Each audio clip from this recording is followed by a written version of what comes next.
Kuki-Chin national front বা KNF, যারা bomb party নামেও সক্রিয়। নিষিদ্ধ এই সশস্ত্র সংগঠনের বিরুদ্ধে হত্যা, লুটপাট, মুক্তিপণ দাবিসহ নানা অপরাধের অভিযোগ রয়েছে। 2017 সালে নাথান বম এটি প্রতিষ্ঠা করেন। রাঙামাটি ও বান্দরবানের 9টি উপজেলা নিয়ে স্বায়ত্তশাসনের বাসনা তাদের। কে এই নাথান বম? কেনই বা সশস্ত্র গোষ্ঠী তৈরি করে পাহাড় অস্থির করতে চান? বমদের জন্য পৃথক বম রাষ্ট্র গড়ে তোলার স্বপ্ন থেকে এই সশস্ত্র কার্যক্রম শুরু। 2021-22 সালে তারা কুকিল্যান্ড গঠনের দাবিও তোলে, যা এখন ভারতের ত্রিপুরা, মিজোরাম আর বাংলাদেশের অংশ। কেএনএফ এর সশস্ত্র শাখার নাম কুকিচিন ন্যাশনাল আর্মি বা কেএনএ। সদস্য কম বেশি 250। সূত্রের খবর, মিয়ানমার ও ভারতের সীমান্ত দিয়ে অস্ত্র সংগ্রহ করে তারা। কারেন্ট ন্যাশনাল লিবারেশন আর্মি ও ইসলামী জঙ্গি সংগঠন জামায়াতুল আনসার ফিল হিন্দ আল শারকিয়ার সঙ্গে মৈত্রী তাদের।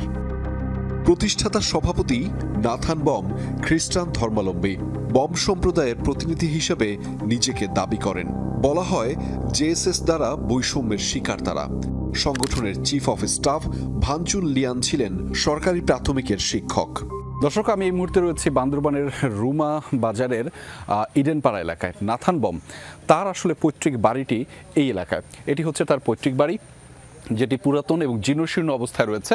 ঠিক আমার বাম পাশটিতে এই দালানটি আসলে নির্মাণাধীন এবং সেটি আসলে শেষ করতে পারেননি। তারপরে তার আগেই তিনি এখান থেকে পালিয়েছেন। তবে এই যে পৈতৃক বাড়িটি রয়েছে সেটি একটু আপনাদেরকে দেখাতে চাই। বান্দরবানের নাথান বমের পরিত্যক্ত বাড়িতে টিম যমুনা।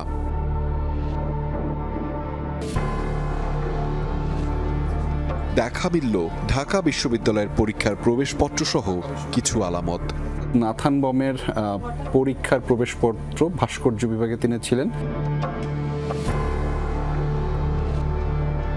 স্ত্রীর জন্ম সনদ, সেটিও আসলে দেখছিলাম, লাল সমকিম বম।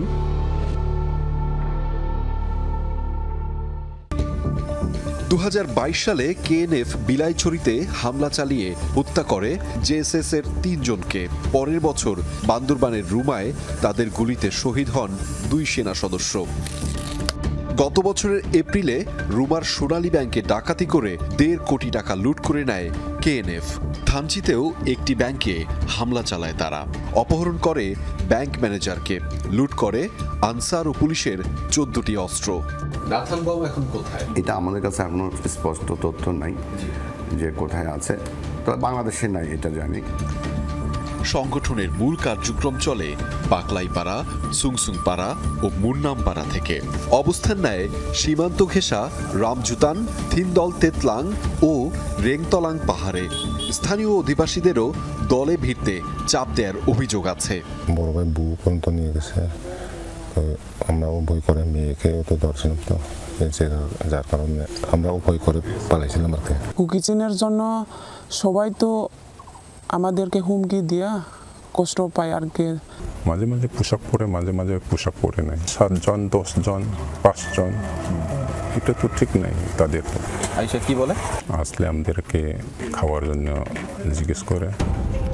শক্তি বাড়াতে অপেক্ষাকৃত আর্থিক দৈন্যে থাকা বেকার বা সুযোগ বঞ্চিতদের টানার চেষ্টা করে কেএনএ। দেয়া হয় প্রশিক্ষণ, যাদের বয়স 18 থেকে 35 বছরের মধ্যে। কেএনএর প্রশিক্ষণ নেয়া এক সদস্য জানাচ্ছিলেন সেই অভিজ্ঞতা। আপনি কি এই যে নাথান বমের নাম শুনছেন? জি। ওনাকে দেখছেন ওইখানে? জি। ওইখানে ছিল? উনি আসছিল, আমাদেরকে বলছিল তোমরা সাবধানে ট্রেনিং করবা, সেভাবে বলে। উনি যে কোনখানে গেছে আমরা কিন্তু জানি না। ওইখানে কি আর কারোর নাম বলতে পারবেন আমাদেরকে? 2-3 জনকে চিনি, বানচুং, সাংরেমবম, লালরামক্লিং। অনুদান, কমিউনিটির চাঁদার পাশাপাশি জোরপূর্বক চাঁদাবাজির অভিযোগ রয়েছে কেএনএফ এর বিরুদ্ধে। তথ্য সংগ্রহ ও যোগাযোগে ব্যবহার হয় ফেসবুক, হোয়াটসঅ্যাপের মতো সামাজিক যোগাযোগ মাধ্যম। জানা যায় ভারতীয় মোবাইল সিম কার্ড ও ওয়াকি টকি রয়েছে তাদের কাছে। চাঁদা নিত বিভিন্ন পরিবার থেকে। জি, প্রত্যেক পরিবার বললো তোমাদের প্রত্যেক পরিবারে 1000 করে আমাদেরকে দেওয়ার জন্য।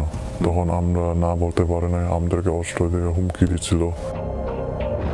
সেনাবাহিনী ২০২২ সালে রামজুতাং অপারেশনে প্রথমবারের মতো কেএনএফ-এর ক্যাম্প দখল নেয়। আর্মির উপস্থিতি টের পেয়ে পালিয়ে যায় সদস্যরা। পরে থিনদল তেতলাং, রেংতলাং ও সিলুপিপাড়ার একাধিক গোপন আস্তানাও দখল নেয় সেনাবাহিনী। আহমেদ রেজা, যমুনা নিউজ, বান্দরবান।